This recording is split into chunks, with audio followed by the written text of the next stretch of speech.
بلوچستان کے اندر عید میلاد النبی کے جلوس پر جو فائرنگ ہوئی ہے، اس وقت تک انتظامیہ اور حکومت کے لوگ خاموش ہیں. جسٹس فائز عیسیٰ صاحب جڑا والے تے فوراً نستے نستے پہنچ گئے سو جڑے جلوس میلاد کے اندر شہید ہوئے انہوں کول کی دوڑنے نے. ابھی آپ نے سال 1.5 سال اخلاص کے ساتھ امیر محترم کے حکم پر میدان عمل میں کھڑے ہو کر محنت کی ہے تحریک لبیک یا رسول اللہ کے لیے،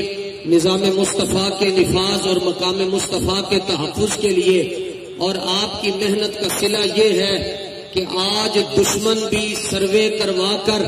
اس نتیجے پر پہنچ چکا ہے کہ پاکستان کے اندر مقبولیت کے لحاظ سے جو لیڈر ہیں ان میں علامہ حافظ سعد حسین رضوی صاحب دوسرے نمبر پر ہیں. توجہ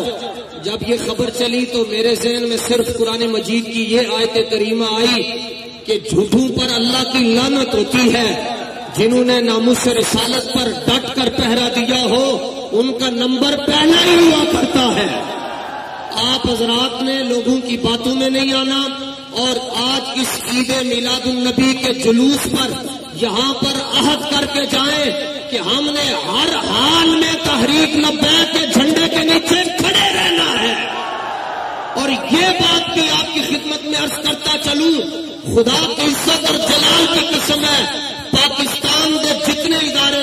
اس میں تحریک لبیک کے جو اراکین شورا ہے ان سے ہٹ کر بات کرنا چاہتا ہوں. پاکستان کے جتنے بھی ادارے انہوں نے پاکستان کے اندر کسی اور کا پہاڑ نہیں نے، جے ڈرتے نے تے بابا جی کے شیروں کو ڈرتے نے. اور آج بلوچستان کے اندر عید میلاد النبی کے جلوس پر جو فائرنگ ہوئی ہے، اس وقت تک انتظامیہ اور حکومت کے لوگ خاموش ہیں. جسٹس فائز عیسیٰ صاحب جڑا والے تے فوراً نستے نستے پہنچ گئے سو جڑے جلوس میلاد کے اندر شہید ہوئے انہوں کول کی دوڑنے نے.